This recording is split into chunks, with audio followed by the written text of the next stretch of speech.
Today I'm going to be using my left hand to work on my right hand. Mind you, I am right-handed and left is my non-dominant hand. This is definitely going to be a struggle, so stay tuned. Hi beauties, NBLX Collections here. We're starting off our soak off today by cutting off the excess nail enhancement.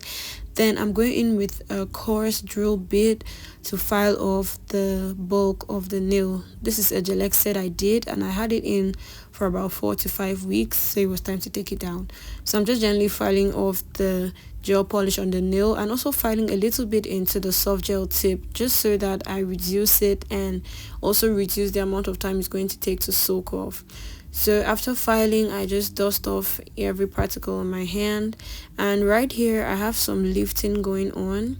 So I just gently lifted off the soft gel tip that had separated from my skin. I just lifted it up a bit, then I use my clipper to cut it off. That way I don't spend unnecessary time trying to soak it off. Alright, so I just cut that out. And then the next thing that we're gonna do is to grab our soak off products. I'm using cotton, acetone, and aluminium foil paper. You can use a soak off bowl if you prefer. I just prefer this method because it's more economical, especially on the acetone. So you want to cut some cotton that you will use, cut up the foil paper as well. This is how I measure. Just put your nail against the foil paper like that and see how much space you have to work with. So I have just 2 nails to work with, the ring finger and my pinky. The rest of the nails already popped off before I was doing this video, so I cut off just enough for 2 nails. So what you want to do is you take your cotton, soak it, like drench it in acetone, place it on the nail, make sure that it covers the entire space where the extensions is. If you're trying to soak off polygel or even acrylic, make sure that it's covered. But for acrylic is a bit more harder to get off, so I think I would recommend soaking it in a bowl, but either way, go with what works for you. So yes, you just soak that cotton in acetone, place it on the nail, making sure to cover the entire extension, then like the entire part that you want to soak off. Cover it up properly, then you use your foil paper to place it on it, wrap it around, make sure that it's secured, then you let that sit for a couple of minutes. So while I let mine sit, I decided to go ahead to prep the other 3 fingers that didn't have any extensions on them. So I started off by pushing back my cuticles, and you want to do this ever so gently. If you push too hard, whether you're working on yourself or your client, it can be uncomfortable and cause pain and even an injury. So while you're doing this, always be gentle. So after pushing back all the cuticles, I have this little special bit which I use around my cuticle area. This is the drill bit. This bit I'm using right now is the one that comes with that comes with your e-file. So it's not some special bit that I bought from a store or something. This one just came with the e-files, one of those that comes with the e-file. So I'm just using that, and I think at this point I was working on an RPM of 8, but for the other 2 nails I ended up working with an RPM of 5. I highly recommend 5, between 3 and 5. 8 was a little too much. I noticed that it did a lot, so just work on 5. 5 I think is an okay number. So I went around the cuticle, making sure to lift off any dead skin that was hanging on there, and making sure to go I worked between forward and reverse, making sure to go in between the corners and properly lift off everything. Now this is my sanding band. I know it looked funny. That's because I made it myself. It didn't come from a factory or anything like that, so it didn't have a definite shape. But then again, it works perfectly. So if you want to see how I did that, drop a comment down below, and I'm going to record the next time that I produce these. So I just use my sanding bands to go around the cuticle and over the entire nail plate, making sure to take off the shine, the natural shine on the nail plate, and any residue that could have been left behind. So yeah, I worked on an RPM of 5. So when you're working, generally prepping, you should work on prepping on your natural nail, work between 5 or between 3 and 8. I don't recommend anything over 8. Over 8 would just be a little too much. So after my sanding band, I go in it with this 180 nail file, manual file, and I file on top of the nail just a little bit, and I also do a little bit of shaping.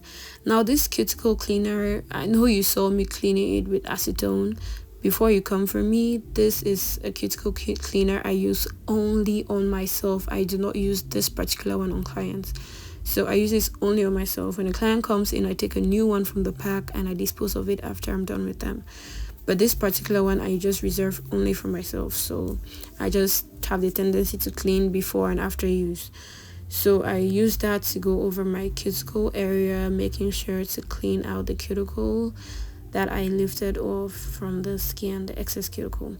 Now I know there's going to be some controversy around, which part is actually the cuticle area and all of that. Like, it's a lot to memorize, but I can memorize it. I'm just saying, like, putting out all those huge terms out there, sometimes it's just a lot.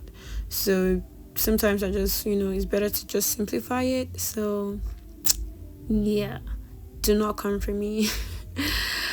Okay, I'm calling it the cuticle, and that's what I'm gonna be calling it. Do not argue with me, okay? If you have a problem with that, go change it for your own videos. I'm gonna be calling it the cuticle area. Yes, please and thank you.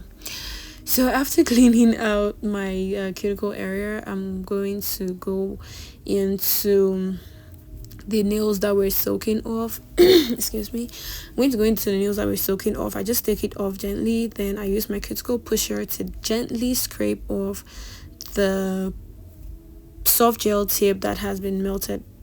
So as you can see me do, I'm just scraping it off, and it's, as you can see clearly, there's still parts of the soft gel tip on my natural nail. So I just go in with the same cotton, dip it in some more acetone, flip the side over and place it back on the nail. Let it sit for a few more minutes. I didn't let this one sit for too long. I just went ahead to do the other nail. Now this other nail, it was actually fully soaked off, so I didn't really need to wrap it up again. So I just scraped it off, and as you can see, it's coming off really easily. And this is how you preserve your nails. Sometimes some people say that Gel X damages your nail, or general enhancements, be it Gel X, Polygel, acrylics, hard gel, and all of that. Sometimes people say that it damages your nail. I don't agree with that. It doesn't necessarily damage your nail. What causes damage is usually the application method, starting from the prepping, how the prepping was done, how the application was done, how you, the customer or the person wearing the nails, how you take care of the nails and maintain them while you wear it, and also, if not more importantly, how you take it down. All right, all these things come into they come into consideration when you're looking at nail damage.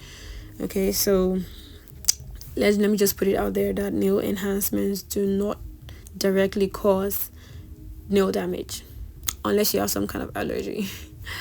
Okay, so I'm just going ahead to do the prepping for the nail as I did for all the other nails. Push back the cuticles, use a cuticle bead to go in there, use a sanding band around the cuticle and on the nail plate to take off the shine and whatsoever extra residue might have been left on there. Using my 180 nail file, I use the 180. The 180 is the finest grade. I use the 180 on top of my natural nail.